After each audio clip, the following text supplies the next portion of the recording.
All right, today we are going to work on our key concept of division. And what I'm going to do is show you or remind you about the box method that we see here. I'm also going to go over it with the standard algorithm. And so, parents, I want to let you know that if you're listening, um, students aren't required to do the standard algorithm. But I will go over that. The box method is very similar, as you'll see. Also, we went over the place value chart with the dots. And although I'm not a big fan of that, there is another video on the chart that will show you that method as well. But I'm going to go ahead and get it started with the box method here. And we have 834 divided by 5. And so we start by, well, simply making a box. But we're going to make really 3 boxes here because we're going to divide this into our place values, into our hundreds. We have 8 hundreds, we have 3 tens, and we have 4 ones. And we are dividing by 5, so I'm going to go ahead and put that on the outside. And what we're trying to establish here is if I had 834 objects and I wanted to put them in 5 groups, how many objects would I have in 5 groups? Or how many objects would be in each group, one group? And so that is what we're trying to figure out. And that would be our quotient when we're done. So the first thing we see here is I have 800s, but I just have it as a single digit here because what we're going to do is we're going to ask ourselves, well, how many of these 8 can I put in each group? And to do that, we're simply going to skip count. So we're going to just count by 5. So if I start with 5, if I go another 5, that's 10, and that's too many. So I'm going to just say I can place 100 in each of the groups. And so that 1 is what we're going to use right up here, 1. And we also, I want to make sure that we are showing our steps here. So our steps to divide, we're actually going to divide, and then we're going to multiply, and then we subtract, and then in this case we're going to bring over. And I know in algorithm we bring down. So here we've already done the dividing part. So our next step is to multiply. And I am going to put a multiplication sign right here because I'm going to say 1 times 5. And when I multiply 1 times 5, anything times 1 is itself, so I get a 5. And I just go ahead and put that right under the 8. The next step is to subtract, so I can go ahead and subtract here. So 8 minus 5 is 3. And notice that because it's all set up here, that 3 can come right below the box.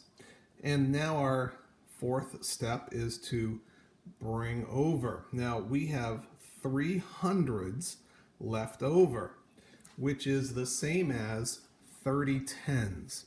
And if I brought that, I'm going to use a different color here. Sorry about that. This 3 is going to move up right here.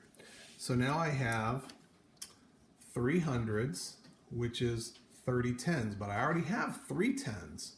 So really I have 33 tens. And we actually are going to start over with our division. So we've gone through all of the steps for the first one, and now we're going to go through them again for the tens column here. So we have 33 divided by 5. So how many 5s can go into 33? And again, we're going to go ahead and skip count by 5. So I can say, well, 5, 10, 15, 20, 25, 30.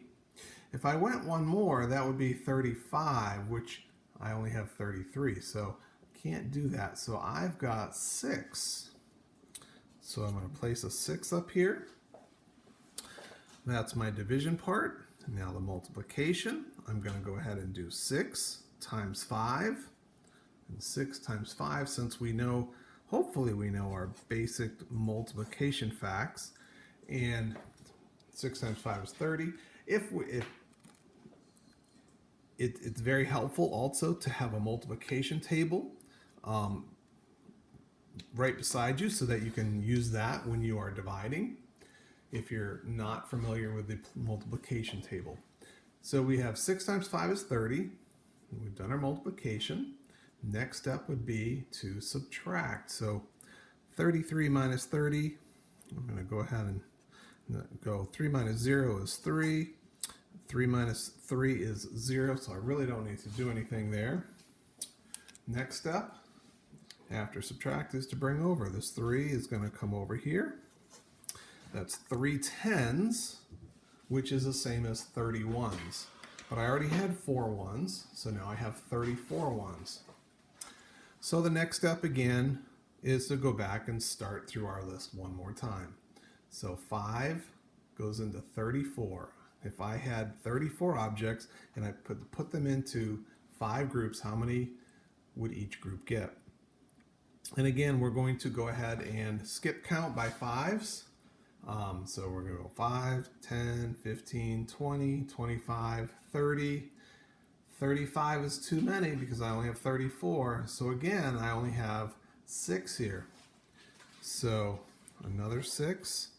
And since I've already done 6 times 5, 6 times 5 doesn't change. It's still 30. So now I have a 30. I've put my subtraction sign in. And so now I'm going to go ahead and subtract. 4 minus 0 is 4. 3 minus 3 is 0. But this time, I do have this left over, but there's nowhere to put it. Well, this is actually our remainder. So I'm just going to write a little r up here, and I'm going to kick that up as our remainder. So we have 166 with a remainder of 4. And it's always a good idea to check. I'm going to use a different color here to check our division.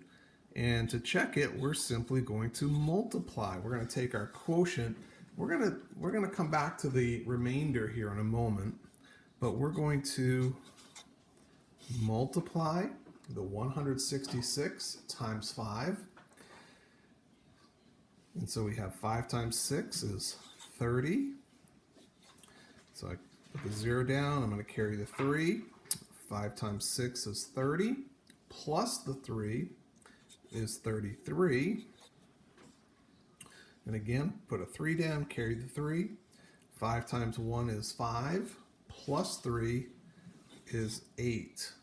So we have 830. Now I have to take into account that remainder. And we add that. So 0 plus 4 is 4. 3 plus nothing is 3. 8 plus nothing is 8. So we get 834, which is what we started with our original problem. So this is the box method, and most students were very accomplished with this method when they took their time and they showed their work, which I am actually looking for students on today's assignment to show their work. So that is important. Their division work as well as a check is also important here. So now we're going to go through the same problem. We're going to use the standard algorithm. I'm going to back it with another sheet of paper here. And we have 834 divided by 5. So I've set it up very similarly. I have the division bracket, the 834, our dividend is on the inside, our divisor is 5. And we ask ourselves, again, we're going to go digit by digit. So 5 can go into 8 to 1 time. We really do the same steps. So dividing, multiplying, subtracting. But in this case, we bring down. And it's a little different. So 1 times 5 is 5. Multiply. Now I'm going to go ahead and subtract. 8 minus 5 is 3. And the bring down, I'm actually bringing down this next digit. And I'm only bringing down one digit at a time. So now I have 33. That should look familiar to you because that 33 is right here in our box method. So now I'm really dividing. I can actually make this a division symbol right here if I wanted to. I'm dividing 33 by 5. And again, I can use my skip counting. So if I skip count by 5, I'll go 5, 10, 15, 20, 25, 30. 35 is too much. So 6 times 5 is 30. And I'm going to subtract. So I've done my dividing, my multiplying, and now I'm going to add subtracting here. So 3 minus 0 is 3. 3 minus 3 is nothing, or 0. So I'm going to leave that alone. And so now I'm going to bring down. So I'm going to bring down the 4, the next digit. So we have, here's our new division problem, 34 divided by 5. And just like before, if we count by 5s, we're going to get 6 of them, because 6 times 5 is 30. And we're going to go ahead and subtract. So I've done my division, my multiplying, working on my subtraction now. So 4 minus 0 is 4, and 3 minus 3 is 0. And since I've done my subtraction, the next step would be to bring down, but there are no more digits to bring down, so I am done. So this is my remainder. I'm going to write that right there. And again, I could check this the same way that I have checked my box method. So hopefully I'll get these lined up so that we can see them here. So they're very similar. For some reason, students find this one much easier because the boxes really help us to focus on one digit at a time. And the bringing down, I find students can sometimes get confused with that. So that's why I really encourage the box method for now. Now, there may be an issue with the box method, and I want to address that right now. If I were, say, dividing 172 by 6, if I go ahead and set up my box, I have a 3-digit number. So I'm going to set up my ones, my tens, and my hundreds. I have 100, 7 tens, and 2 ones. And I am dividing by 6. And here's the issue. 6, well, if I have 100 of something, I can't put 100 into each of these groups. So, or I could say, well, 6 does not go into 1. So what do? We're just going to simply say 0. No problem. So 0 times 6, anything times 0 is 0. We subtract, same for steps as before, dividing, multiplying, subtracting, and bringing over. 1 minus 0 is 1. That 100 becomes 10 tens. Think of that. $1 is made up of 10 dimes.